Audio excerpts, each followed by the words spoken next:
there! Welcome to episode 12 of Pixel Heart Duo. We talk about gaming stuff here. We talk about fun things from a couple's perspective. Why? Why not? Because we're a couple. As always, I am Frick. And I am Fox. She is Fox. And it's been a lot of fun. Like, we talked about Yakuza previously. I was playing Yakuza 0 this week. I just watched Aquaman 2 with my son. Spoiler alert, it's got Aquaman in it. I don't know, it was okay. I'm not a huge DC fan, but DC movie fan.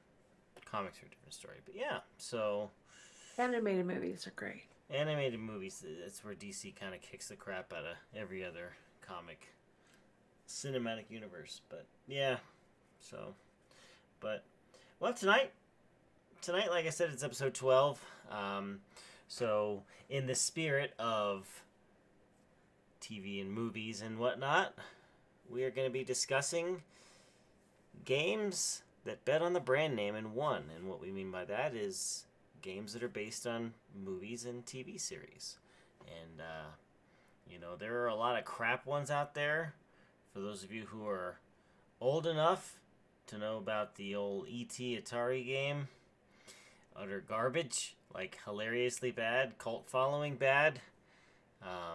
We are not going to be covering that. We're going to be covering some of the more new releases. 2 movies, 2 TV shows. We've all seen it go from video game to movie. We've been inundated with that, with the Detective Pikachu and the Sonic and this and that. So it'll be interesting to talk about it going the other way, movie to game.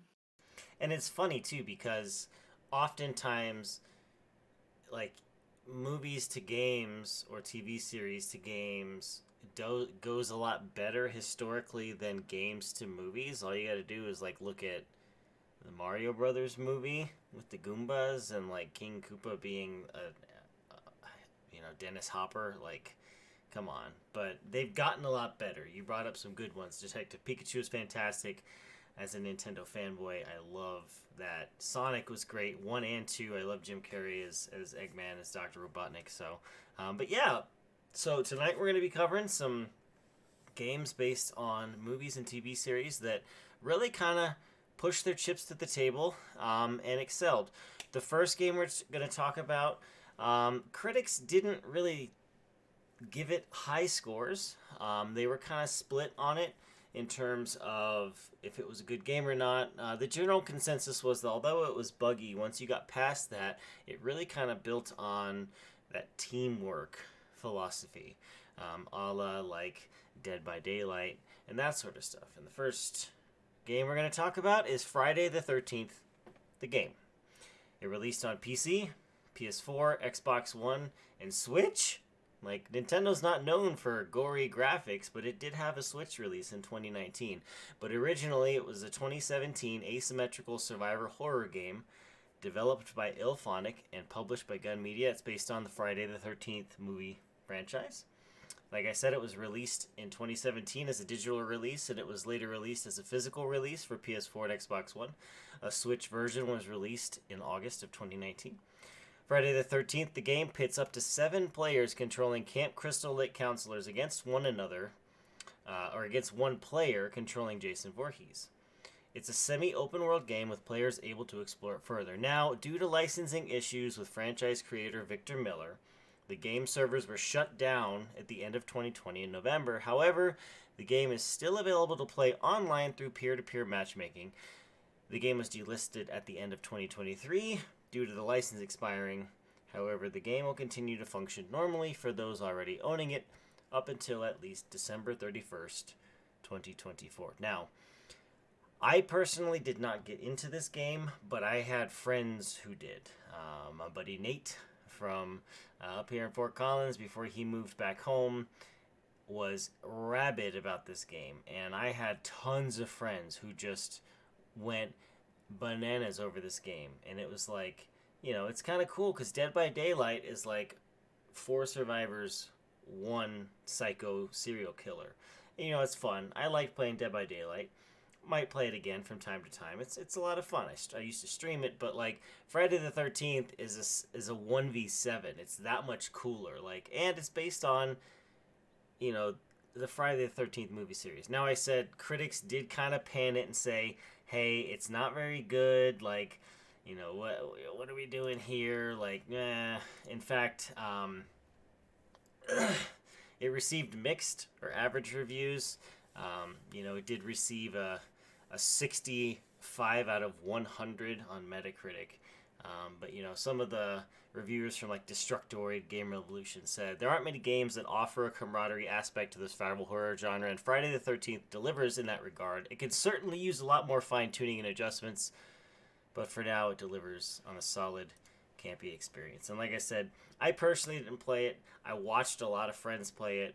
I kind of like got into it, and being a child of the 80s and 90s, I know very well about Friday the 13th. So it's kind of an example of critics not really liking a game, yet it still being a hit with the gaming population. So that's kind of cool as our first title. So I tend to avoid the hack and slash movies. I have a little bit of a violence, like low ceiling tolerance. Watch some gameplay. This one is probably a little too intense for me. A couple of things that I that did catch my attention though is because there are 8 players. Um, Most people are like really gunning to play Jason Voorhees. Like, that's the dude that everybody wants to play. That's the fun one. It's like playing tag and you're it, right? Um, but with 8 people, so you basically have like 12.5% chance of being Jason. So that means you spend 87.5% of your time running around as an annoying teenager. So, so there's that. um, but uh, I definitely can see the appeal of it. Just probably going to steer away from it simply because it's a little. They do have some rather graphic cutscenes. And I mean, for some, they're gonna hear that and they're gonna be like, "Ooh, sign me up! How do I get my hands on a vintage copy?" Because you're not gonna be able to buy it brand new at all anywhere. um, so if you're looking for something to pick up for the next 8 months until they kill it, like really kill it. And it is at least until December, so the servers could stay online past that. But yeah, officially they're saying December 31st because of the fact that the licensing expired due to Victor Miller saying, "Hey, like I didn't sign off on this." But you never know. I mean, the gaming sphere is an interesting universe. My dog concurs with everything you just said. So she's letting her opinion be known, her pitiful opinion. Oh, poor pupper.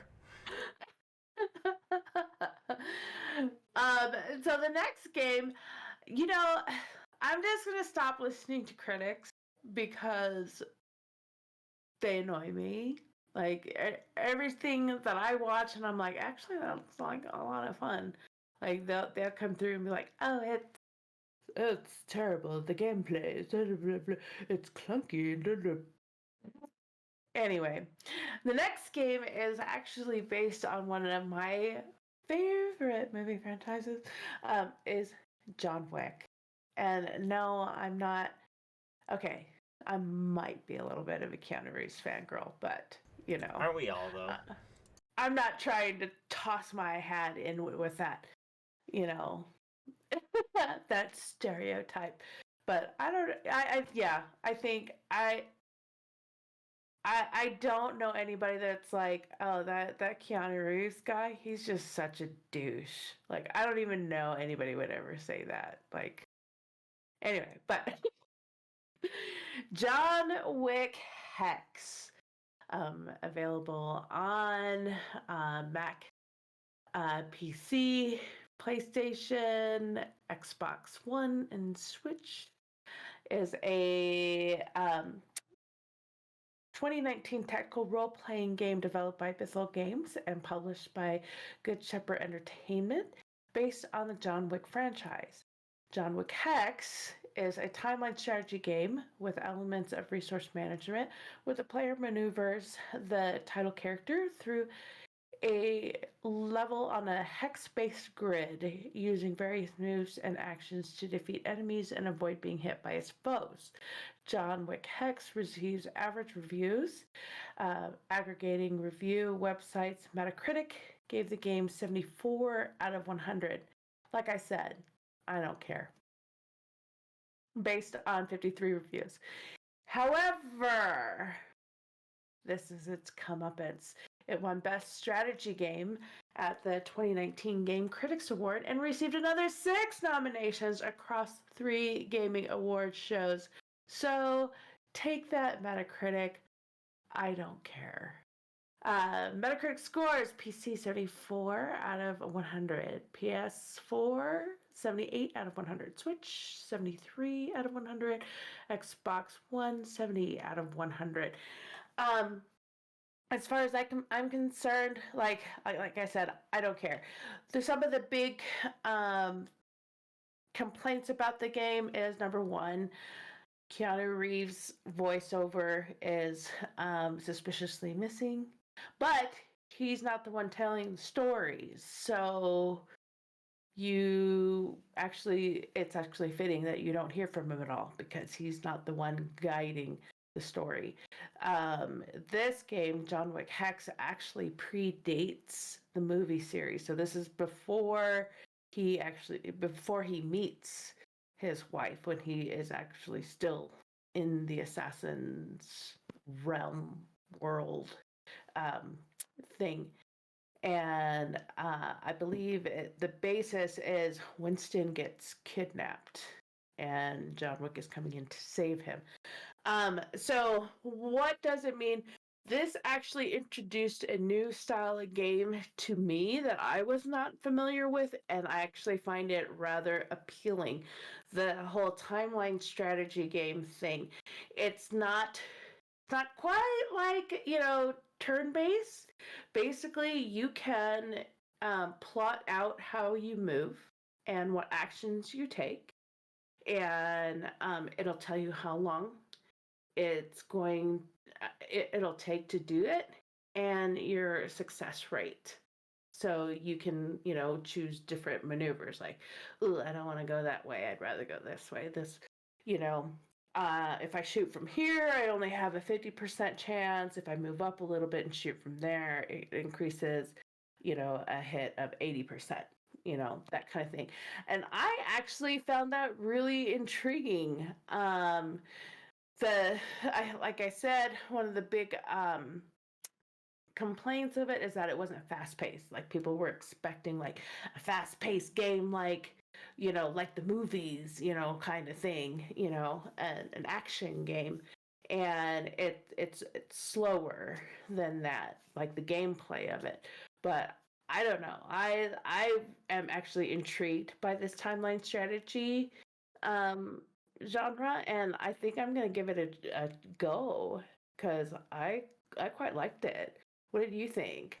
Yeah, and I mean it's interesting because the game kind of snuck up on me. Like I was like when I first read it, I read it as Jonah Hex, and I was like, that was a garbage tier movie. Like, what? Like, the comic was good, but like, and then I was like, John Wick Hex, huh? And so like when I actually did some more research into it, it's like Braid meets XCOM. It's like really interesting, set in the John Wick universe. Like you set in commands and you watch it play out, and it increases or decreases your hit percentage or like success rate based on the choices you make, or like the distances you cover, or like, and so it's really interesting. But yeah, I mean, critics can only take you so far. Obviously, we all watch the Oscars. We all watch, we used to do E3, and we used to do the, the VGN awards and all that stuff. And, it's just, critics are great, but like, I kind of stopped paying attention to them back when I was playing Heroes of the Storm competitively, and IGN gave it a 6.5 out of 10. And I'm like, yeah, okay. Like, all these other people, all these other review sites are giving it like 8 out of 10, 9 out of 10. Like, and like just random stuff. But, you know, it's one of those where like even the review scores on like Metacritic, usually 70 is an okay game. 75, you're getting like pretty good. You know, you'll generally see really good reviews. And across the 4 release platforms, only PS4 did it break that 75 out of 100. It got a 78 out of 100. Barely missed it on PC, 74. It actually had the lowest review score on Xbox One. And usually Microsoft has pretty solid releases. So it's interesting that it got it got even lower than Switch, which, although it is a quote unquote current gen console, it does lag behind, you know, the PlayStation and the Xbox. So it's interesting that the Switch got a higher review score than Xbox One. But yeah, I mean, I might give it a shot. Like I said, I just got into Yakuza, and there's like, you know, 46 of them. So I'm trying to like kind of play them in chronological order. I'll have to add it to the backlog. It's maybe this is something that we'll like have to collaborate and play together, start to finish.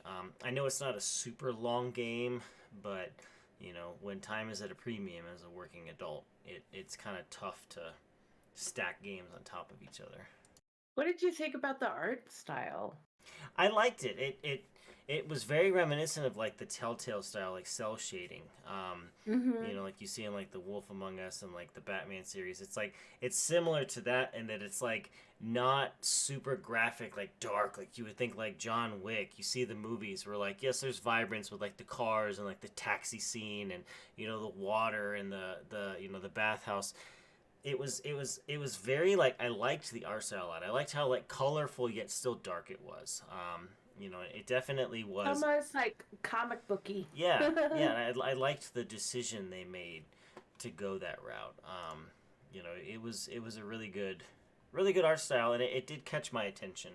I'll definitely have to add it to the list of games to play in the future because, like I said, when I was doing research for this episode, I was like, what the heck is this? Like, it actually won awards? Okay, it got nominated? Like, maybe I should be paying attention. But, you know, whatever. Gamers, we can only, our field of vision is only so wide sometimes. So. But, yeah. So, anyways, those are 2 movie titles. We could spend hours going over all of the movie titles.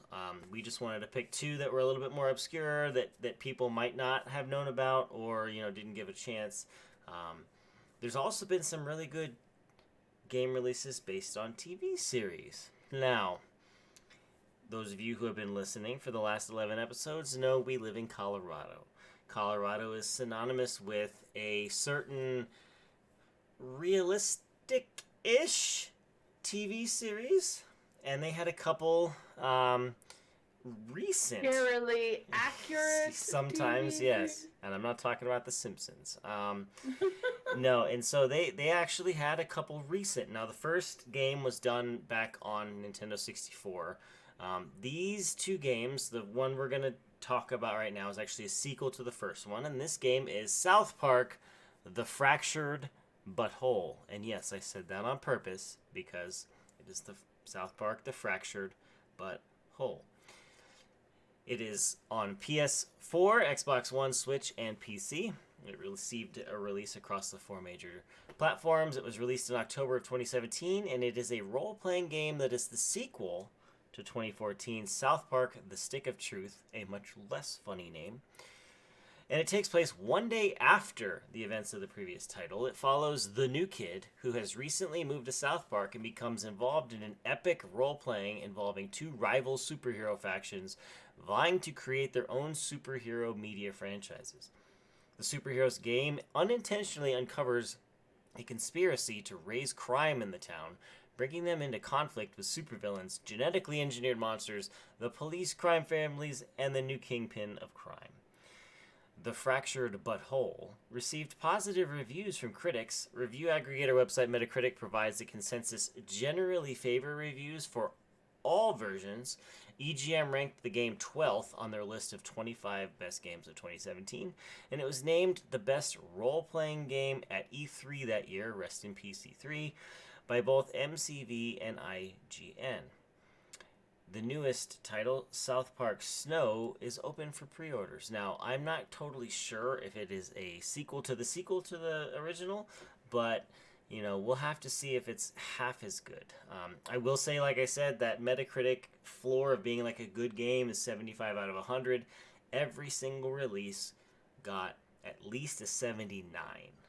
Switch, Xbox One, and PC all placed 80 or higher. It is a really good game. I did not finish this game. I finished The Stick of Truth. I did not finish The Fractured But Whole.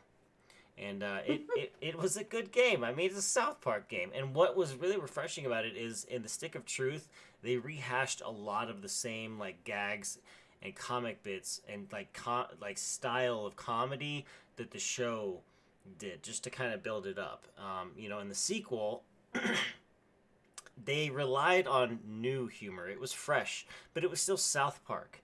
And there's a lot of South Park episodes where they're like pretending, and it's just like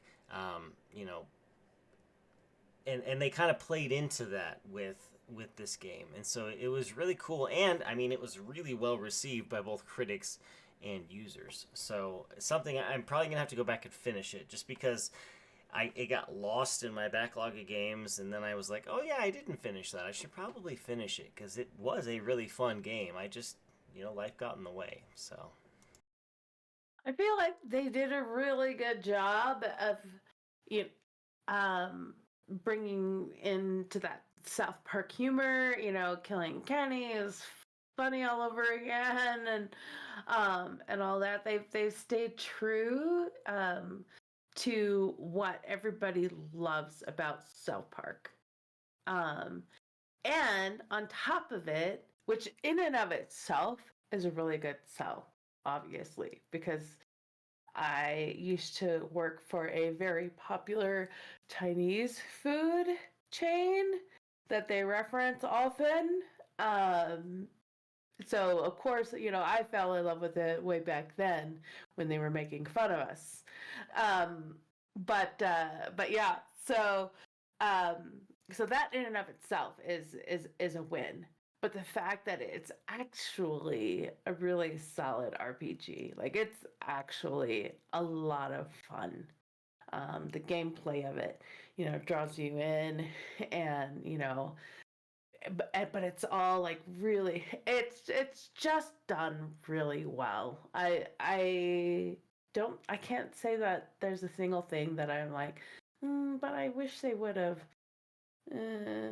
But that's probably because of how much I love the show. So. And the art style is like you are playing an episode of South Park. Like there is no difference. It's like you were just dropped in an episode. It's really good art style too.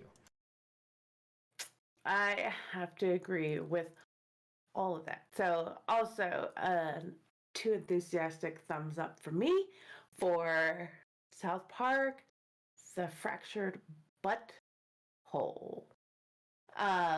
There's no way to break it up. You're like even if you pause, the human brain hears butthole. Like there's nothing you could do. Like you even paused, and my brain was still like, pause.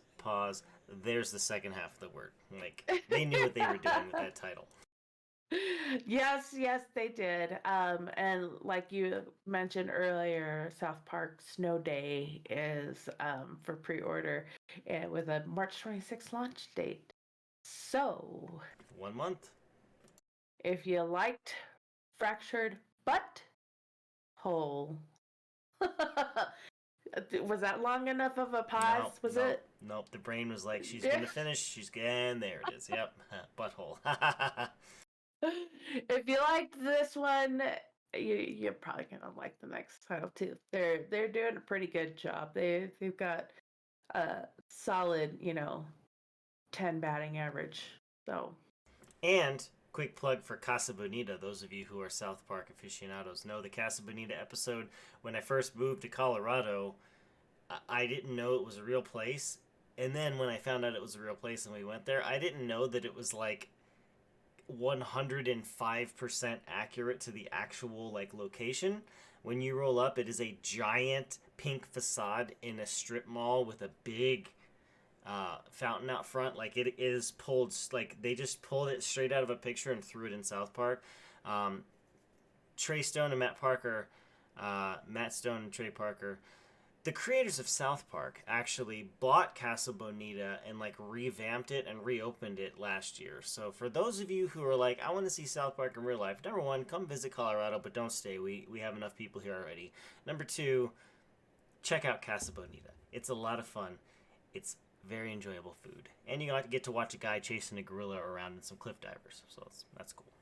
I hope the food's better. The sopapillas were always great, but um, so that is an awkward segue into our next game, uh, Star Trek Bridge Crew, available on PlayStation Virtual Reality, Oculus Quest, and Windows. Have you ever wanted to travel through space, fight aliens, and bravely rescue those in need? Do you have what it takes to command a crew of people who may mess around 50% of the time? If you answered yes to both of those, then you'll be perfect for the VR epic Star Trek Bridge Crew. Once again, published by Ubisoft, Star Trek Bridge Crew is the understandably critically acclaimed VR title that sees you and your friends man the bridge of a starship. Make it so. Star Trek Bridge Crew received generally positive reviews, according to the review aggregator Metacritic. Eurogamer ranked it 42nd on their list of the top 50 games of 2017, while Games Radar Plus ranked it 25th on their list of 25 best games of 2017. It received 12 nominations combined in 2016, 17, and 18 Gaming Awards platforms, winning one. Metacritic scores, PC is 78 out of 100, so it's really like, hanging on with its fingernails to that 80% mark. And PS4 is 75 out of 100, out of 1,000, out of 100. I am a Trekkie. I am actually one of those rebels where I am both a Trekkie and a Star Wars fan. So, I've loved all the shows, loved all the movies. I've watched it way back, in the day of what's his face, like, what was his name? What's his face? Mr. Amorous towards every single alien race ever. Captain Kirk. Oh James my gosh. Tiberius Kirk. Yes. Way back then, I plead early dementia. Sorry about that. And everybody's like, she's now a liar because she just calls herself a Trekkie and she couldn't think of Captain Kirk's name. Anyway, but honestly, I mean, I think space games in general kind of fall flat with me. I'm kind of like, okay. It reminded me a bit of there was a space traveler game that released, I don't know, maybe 12 years ago that everybody was crazy about, where you can like mod your own spaceship and stuff like that. I cannot for the life of me remember the name. And they thought it was great, and I was just like, this is boring. Are you talking about Elite Dangerous? Yes, that it was boring. So I probably won't try this game. I don't know. What'd you think? I played it on PSVR. I played it with some buddies. I am also a Trekkie and a Star Wars fan. However, Battlestar Galactica trumps both, and I also love Babylon 5 and I love Farscape. But anyways, going back to Bridge Crew.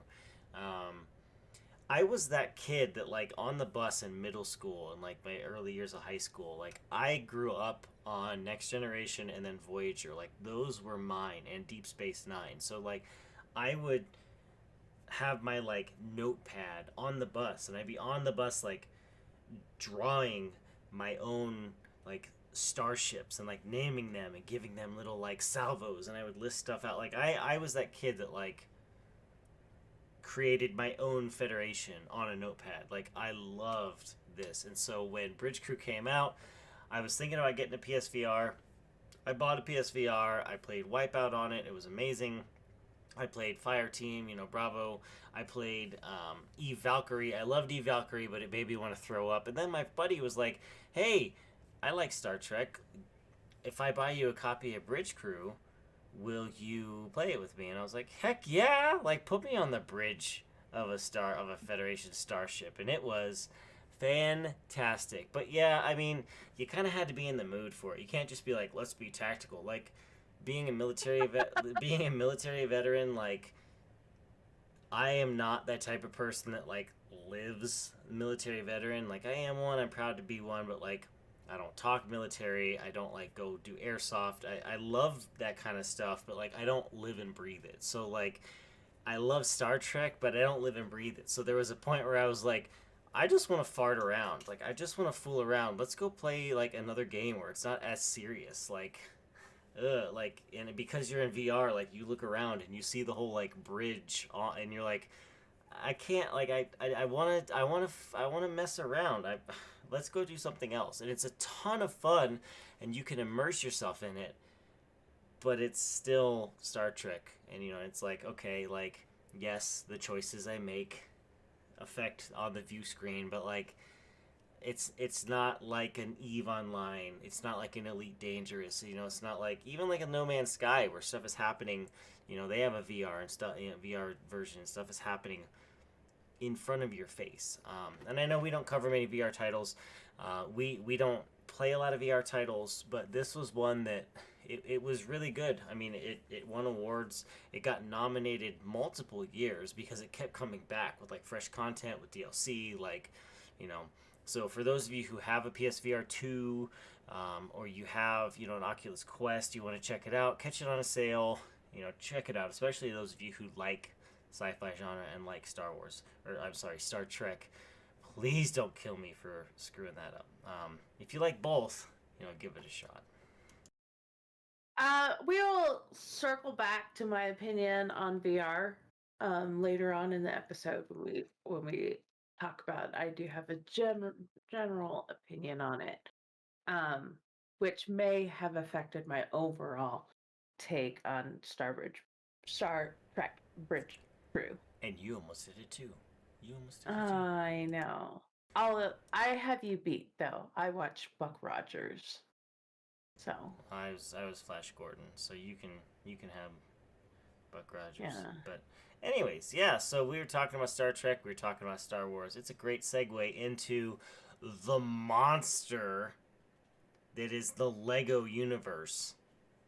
Multiple platforms, multiple console generations, over 20 officially licensed Lego games between 2001 and 2023, not counting the unlicensed Lego titles, which there are at least 35 of them dating back to 1995. They retell the story of some legendary movies from Lego Star Wars to Lego Harry Potter. Perfect for all ages, each game features compelling storylines and popular characters in a virtual Lego world. I will cover one, I will throw it to you, and you will just like talk about your favorite ones. So the newest launch title that wasn't Lego Fortnite, because we don't talk about Fortnite here except in a very specific episode if you go back about 5 or 6. Lego Fortnite released, not going to cover it. I'm going to talk about Lego Star Wars The Skywalker Saga, the most newest Lego title you can get on Switch, PS4, PS5, Xbox One, and Xbox Series S and X. It was released 2 years ago in 2022. It is the 6th installment of the Lego Star Wars video game series. The game adapts all 9 entries in the Skywalker Saga series of films, with additional characters based on other Star Wars films and television series released as DLC. Unlike most LEGO video games in which players have to advance through the story in a linear order, Players can choose to start the game from any of the 3 Skywalker Saga trilogies and can beat them in any order they wish. All 9 episodes of the Skywalker Saga are represented in the game in comparison to the first 6 episodes represented in LEGO Star Wars The Complete Saga, released in 2007. Each episode contains 5 main story missions, totaling 45 levels, as opposed to 6 levels in previous games.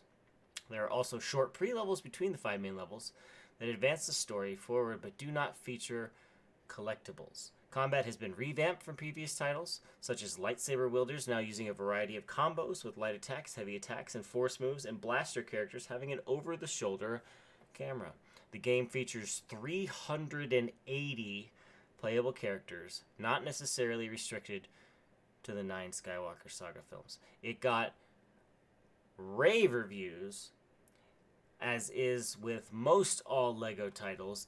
It had replayability, it had hours upon hours of fun, and for people who love Star Wars and aren't elitist pricks that talk about the Skywalker Saga, the sequels being trash, they're not, get over it.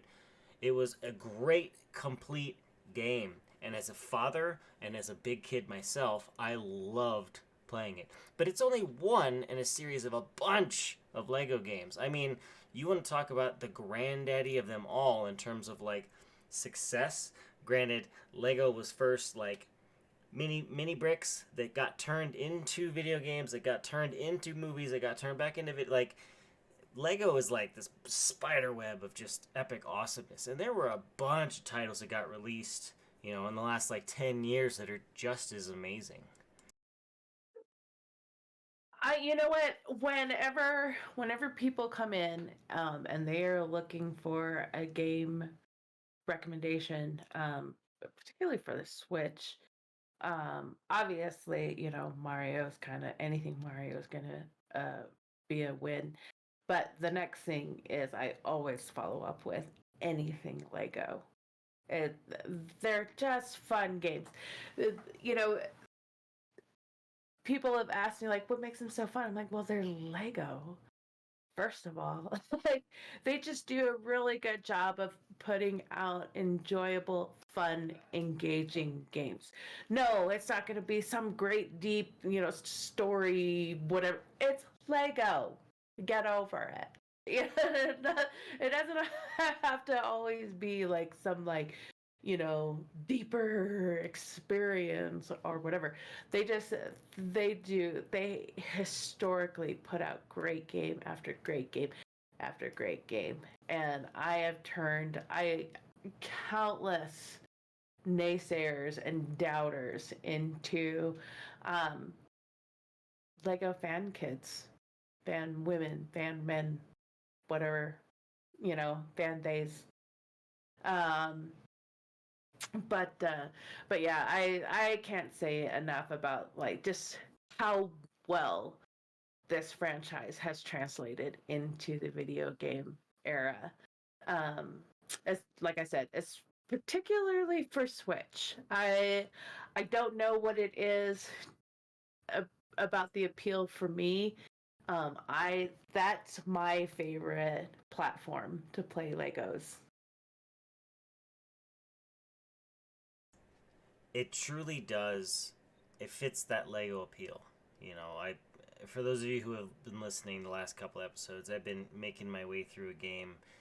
You know, the story of Super Mario and how it essentially Mario saved Nintendo. It was the first castle he saved was Nintendo back in the 80s because they were fledgling. So like I grew up on Nintendo. You know, for those of you watching the YouTube VODs, I have a Super Nintendo. I have a Nintendo. You can see it. I have a Nintendo 64. Like, I'm a Nintendo kid.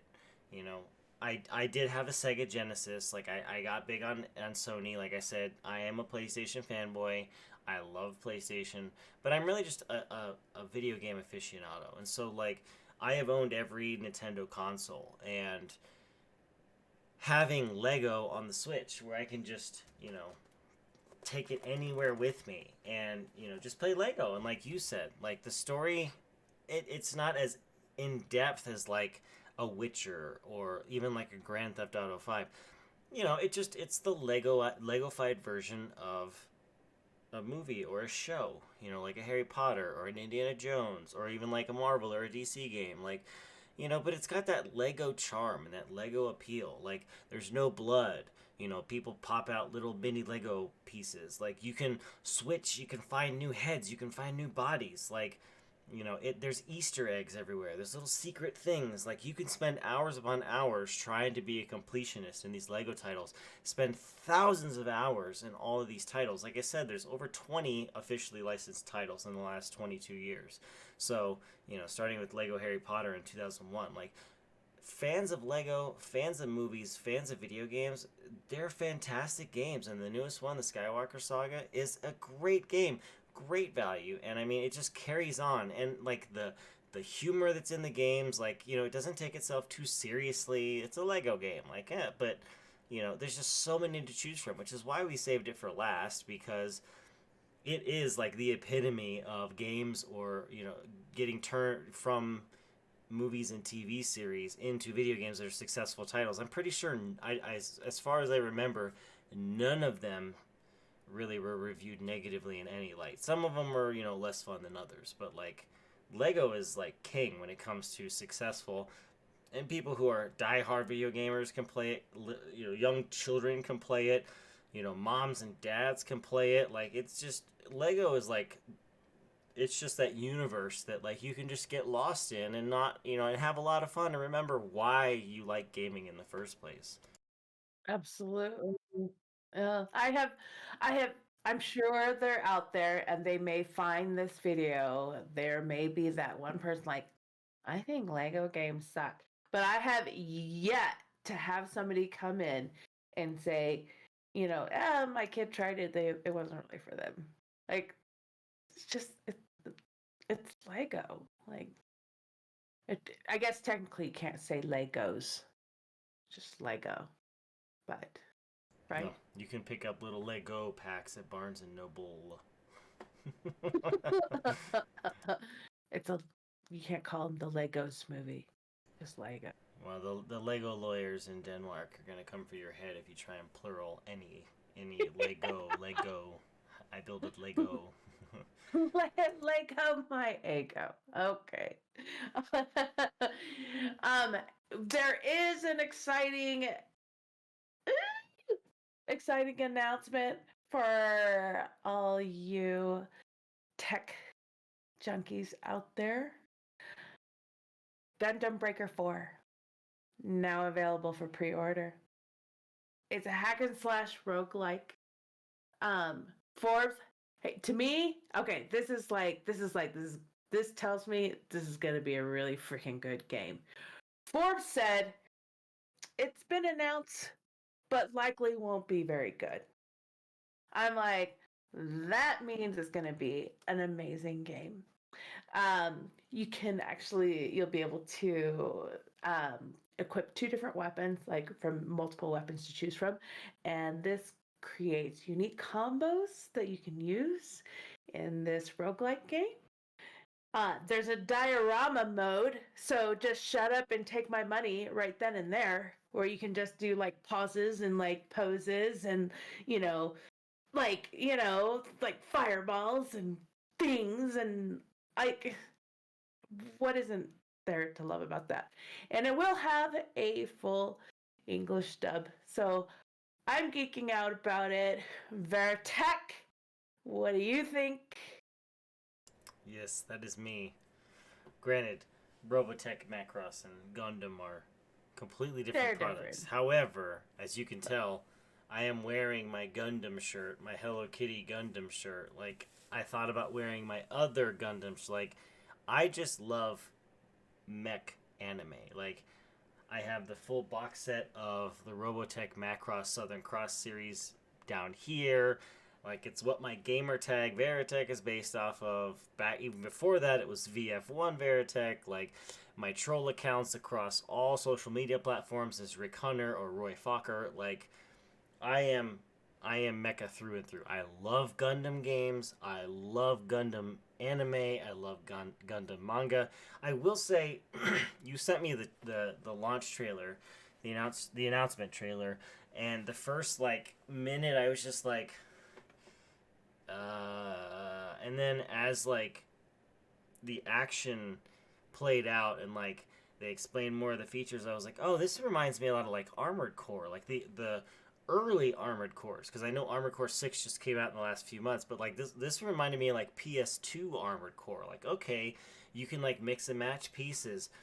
You can make like show specific, like true to the series, gunplas, or you can make your own, like custom. There's 11 different customizable options, and like there's dozens of combos for each of the 11 pieces of your gunpla. Like, I think it's going to be a lot of fun. It's made by Bandai Namco, which has made some masterpieces. They made some stinkers, and they made a bunch of stuff in between. And I think it's going to surprise a lot of people. I don't think it's going to be a very popular, like widely played game. I think you really are going to want to look for it. It's something that you're going to want to be interested in. Like, you're going to want to have an interest in anime or in Gundam series. I think it's a lot of fun based on the comments that were on the YouTube launch or announced trailer. There's a lot of people that are excited for it. I know you're excited for it. I'm cautiously optimistic just because I have been burned by mecha games in the past.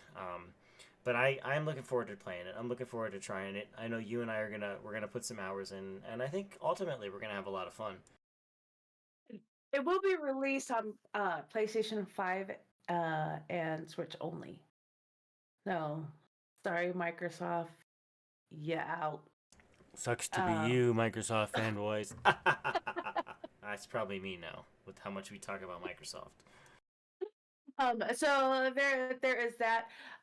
But just watching the gameplay and stuff, I was just sat there and thought, I just release a Gundam MMORPG, please. Just like World of Warcraft with Gundam, please, or as they say it in our family, Dundam, Gundam. And because that's can we just all collectively say how cute it is that you constantly say RGP? Like, it's RPG. Like, yay. Like, I don't you know. said it RGP across. just flows. I just get super excited, and what is it? What is that? That's like excitement, verbal dyslexia. Like it's a Yeah. thing. It's a thing.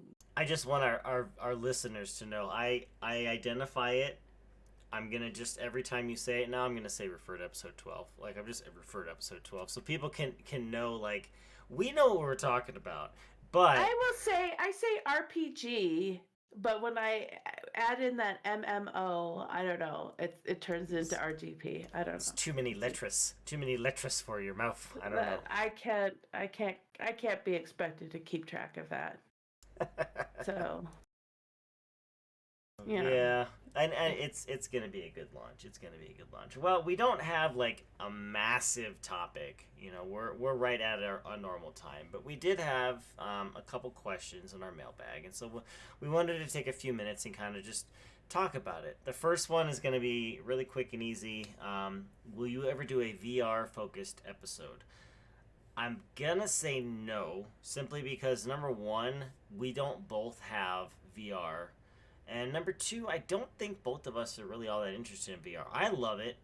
Um, it is very niche. Like, you have to be in the mood for VR. Some people really like it. Some people get really motion sickness. I'm kind of in the middle. Like, I gotta have a fan when I play VR titles. Like, I gotta have the air flowing and I make sure I'm hydrated because I do get motion sickness.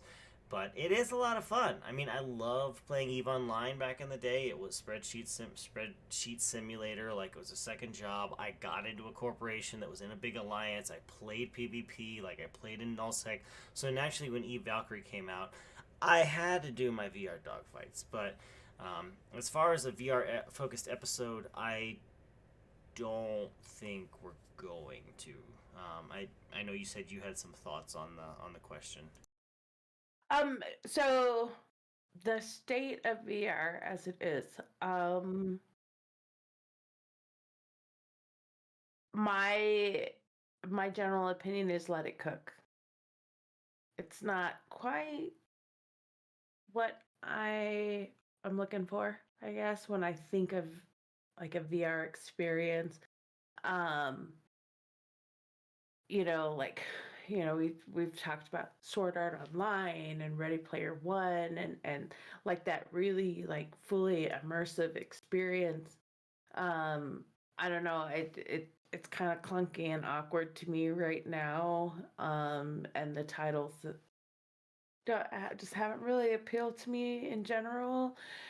I think that there's opportunity there, but I also think that AI and um, is kind of the more pressing. Like, I think a lot of developers are really pushing that development over VR. So it may be a while before we see what I'm looking for. Nothing's really caught my attention except for Beat Saber, because that's a lot of fun. You know, I mean, who Yeah. doesn't want to do Beat Saber to KDA? Like, Yep. That's if you say you don't, you're a liar. yeah. We all are pop stars on this blessed day. Um, yeah. Well, and I mean, the big VR titles are ones that like.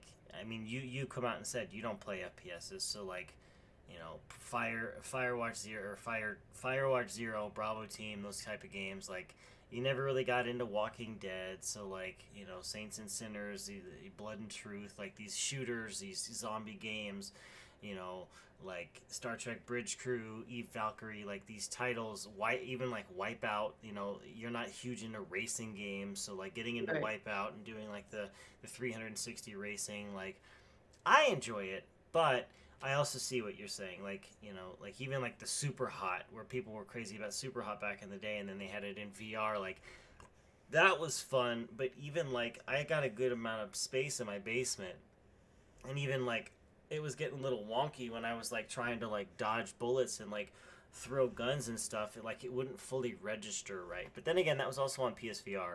That was the early iteration of PSVR. They were not my favorite controllers. So I guess we can talk about this. This is our VR focused episode. Ta-da! Like, you want to make a vignette about it, there you go. We might change our minds in the future. Like I said, my dog is now dreaming. Your dog made an appearance at the beginning of the episode. Now mine is making an appearance. But yeah, I don't know. I don't know. We might go back. Once the Pixel Heart Duo couple actually move in together, we might get VR just because we are gaming nerds. We got to catch them all. Console Mon got to catch them all. But yeah, I don't know. Yeah, it's definitely someone's cup of tea. Maybe we'll do like a VR focused episode and we'll have a special guest on or something. I don't know. We do have some friends that are big into VR, so maybe we can guide the discussion and they can just have at it. I don't know. We'll see. Let it cook. Let it cook. Uh, Yeah, let it cook. the next question is, has the developer trend of releasing half-finished games killed the gaming public's expectations during early access / beta periods of upcoming titles? I mean, Beta, beta is beta, guys yeah, and and gals early and access days. it's not a full game launch. Like going on the Pal World subreddit and seeing, I caught all 138 pals. I'm level 50. I did the now what? Like I'm bored. It's like the developers are still developing the game. Like the people that go into like these open betas and like, buggy heap of trash. It's like it's a beta. Like they're bug testing to release the game. And then these gaming companies, they're like releasing these half-assed attempts of full games because they know people are going to pre-order them, they're going to buy them, and then they release DLC, quote unquote, that completes the games, a year after release. Look at Cyberpunk. Like it was a Mm-hmm. heaping mess. Like it was a full release. People were excited for it. PS4 and Xbox One users were having crashes and like video stuttering, and it took them a full like 6 months to get the game playable for everybody. And even then, some people couldn't play. Like, look at No Man's Sky. Like, they released this huge title, but it didn't get completed for like 2 years. Like, Mm-hmm. so then people they see early access, they see beta, they see tech alpha, and they play these games and they're like, oh my god, they suck. Oh, it's broken. Oh, they're cheaters and hackers everywhere. And it's like, and the Power World devs actually came out. You know, we have talked about Power World. We went almost an entire episode without talking about it. We're going to talk about Power World. Like, the devs actually came out. They pushed a patch earlier this week for PC users, and the one for Xbox just went live today. And they actually came out and said, oops, in our bug fix, we unintentionally patched the ability to catch the bosses in the raid towers. Sorry about that. Like, they knew these developers are actively engaging with people. Like, they knew, yep, it was an exploit that people were doing, but it's not harming the game in any way for you to catch, you know, the first tower boss. Like, okay, cool, you can do that. Sweet. Like, good on you for finding that. Oh man, we're so sorry. Like, in our bug fixes, we patched that. Sorry. Like, there are developers like, you know, like Pocket Pair that are listening. That this game is in early access. These games that are in early access, not counting games like Star Citizen. I can't even say it with this like without contempt. Like, that game's been in early access for 12 years. Like, there are other titles. Like, it's not the full game. Like, Yeah. people have like expected early release. If a game gets put for you to play, it's been launched, and that's not the case. That never was the case before. I remember I was one of the original alpha testers for WoW. Like, I played Warcraft, Warcraft 2, Warcraft 3. Like, I got an invite by Blizzard. I played the alpha in April of 2004 before World of Warcraft was released in November. I knew the game was buggy. I knew we were bug testing. Like, there was a process for sending in bug reports. Like, and somewhere along the way, like, people just they took early releases and like alpha and beta tests as like this is the game, and it's like that's not it at all. So the question is asking who's at fault for this? Is it the developers dropping the ball and creating a discontent in the gaming community? Is it gamers, our expectations being like way out of whack? My answer is both. I think developers have dropped the ball on full titles, like actual releases, and released crap games, and then sold you a new DLC pack for $50, 3 months later. I think that's BS. But I've also seen where, like what you were saying, the game's in beta. If it's in beta, that means it's not a live release. It's not, it's not for public consumption yet. You're testing it. The point of beta is to break it, right? So that they can fix it. So you can't get mad when there's bugs, because that's the whole point of a game being in early access / beta. Power World is not a $30 game, and that's what you paid for access to it. So, like, when it comes out in full, I would wager it's probably going to be a little bit more than $30. But yeah, so like both sides are at fault. And it's really created a toxic environment, overarching. Like, gaming as a whole is fun, like it's an escape, but you had developers that were releasing buggy games. People would still buy it and then voice their discontent, and the whole quote, vote with our wallets, don't pre-order. Well, the general public, if they get excited about a title, they're gonna pre-order. Developers then have the money, they're gonna release a game. Developers have shown, by and large right now, they're not interested in releasing a polished game. They're just interested in rushing to beat certain guidelines. Like, it's all about the almighty dollar. And I think it's also spinning these other toxic things of like live service games. Like, back in the day, you never had to log in online to play a single player game. And now there are so many single player games that you have to be online or it won't launch. And it's like this perpetually online for gaming. It's like, it's just this rubber band ball of just problems. And it's like, I don't know how, like, which came first, the chicken or the egg. Like, I don't know what the chicken or the egg is in this scenario, but I think the gaming culture, gaming people, enthusiasts, we're a spoiled bunch. Like, we expect amazing things for our $60 an hour, $70.